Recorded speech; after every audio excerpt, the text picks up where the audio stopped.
দখলদার ইসরায়েলি বাহিনী এবং ফিলিস্তিন পুরোদমে যুদ্ধ চলছে, যার জেরে পৃথিবী এখন তৃতীয় বিশ্বযুদ্ধের দ্বারপ্রান্তে। জানিয়ে দেব হাতে থাকা সর্বশেষ আপডেট আন্তর্জাতিক সংবাদ। প্রথমেই সংবাদ শিরোনাম। বিশ্বকে মহাবিপদ থেকে বাঁচাতে যে সতর্ক বার্তা দিল তুরস্ক। এরপর জানিয়ে দেব মার্কিন বিমানবাহী রণতরী আইজেনহাওয়ার কেন পালিয়ে গেল। এদিকে গাজা যুদ্ধে জয়ী হতে যাচ্ছে ফিলিস্তিনি সশস্ত্র গোষ্ঠী। এরপর জানিয়ে দেব রণক্ষেত্রে ইউক্রেনের হাতে পৌঁছালো পশ্চিমা অস্ত্র।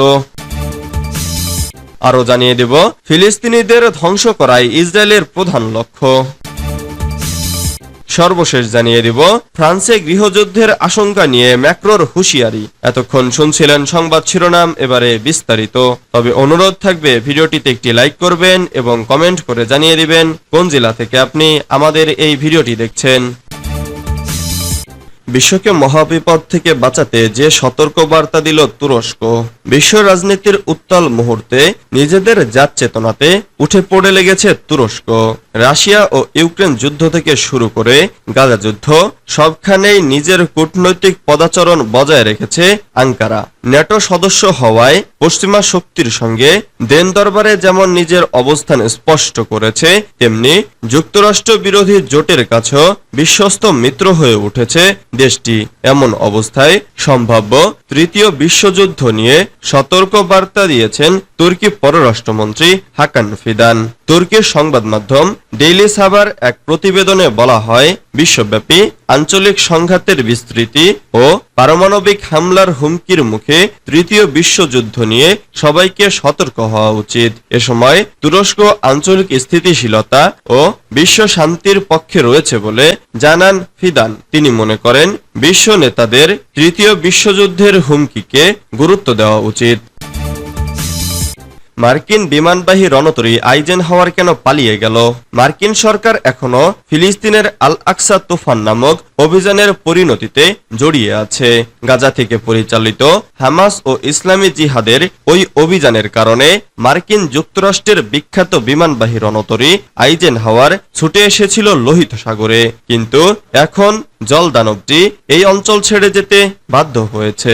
ইয়েমেনিরা মার্কিন বিমানবাহী বিশাল রণতরী ইউএসএস আইজেনহাওয়ার এর ওপর হামলা করেছে বলে খবর প্রকাশের মাত্র কয়েক ঘন্টার মধ্যেই এই বিশাল সাগরদানবের ওপর ইয়েমেনি হামলার খবরকে মিথ্যা বলে উড়িয়ে দেওয়ার চেষ্টা করে পেন্টাগন। কিন্তু ইয়েমেনিরা এই খবর এর বিস্তারিত বিবরণ প্রকাশ করলে পেন্টাগন বিশেষজ্ঞরা ইজ্জত বাঁচানোর জন্য ঘোষণা করেন যে মার্কিন প্রতিরক্ষা মন্ত্রী লয়েড অস্টিনের সিদ্ধান্ত অনুযায়ী লোহিত সাগরে এই রণতরীর মিশন শেষ করা হয়েছে।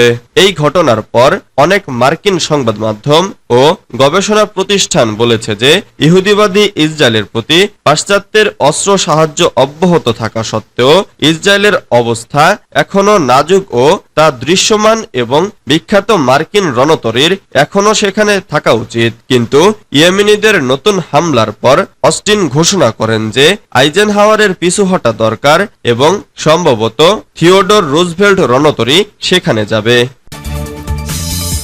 গাজা যুদ্ধে জয়ী হতে যাচ্ছে ফিলিস্তিনি সশস্ত্র গোষ্ঠী। গত 9 মাস ধরে বিমান এবং স্থল হামলা চালিয়েও গাজা যুদ্ধে হামাসকে পরাজিত করতে পারেনি ইসরায়েল।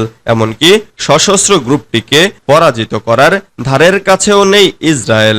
বরং যুদ্ধক্ষেত্রে জয় পরাজয়ের মাপকাঠিতে যেসব বিষয় গুরুত্বপূর্ণ সে অনুযায়ী 7 অক্টোবরের তুলনায় হামাস এখন আরো শক্তিশালী। গত অক্টোবরে হামাসের ভয়াবহ আক্রমণের পর ইসরায়েল আনুমানিক 40,000 সৈন্য নিয়ে উত্তর ও দক্ষিণ গাজায় হামলা চালায়। 37,000-এর বেশি মানুষ হত্যা হয়।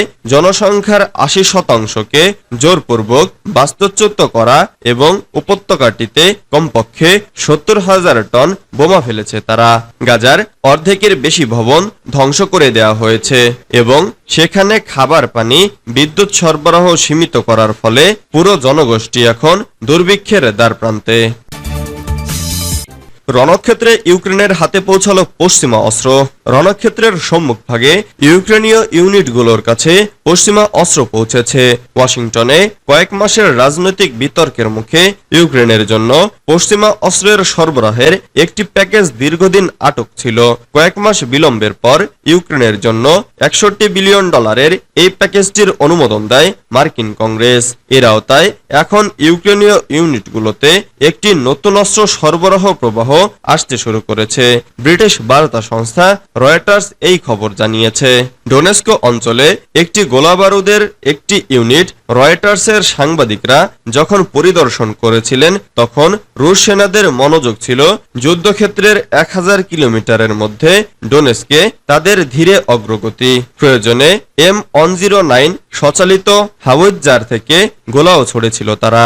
এর আগে সেনারা জানিয়েছিল শত্রুর বিরুদ্ধে 155 মিলিমিটার রাউন্ডের গোলার ব্যবহার সীমিত করতে তাদের বাধ্য করা হয়েছিল।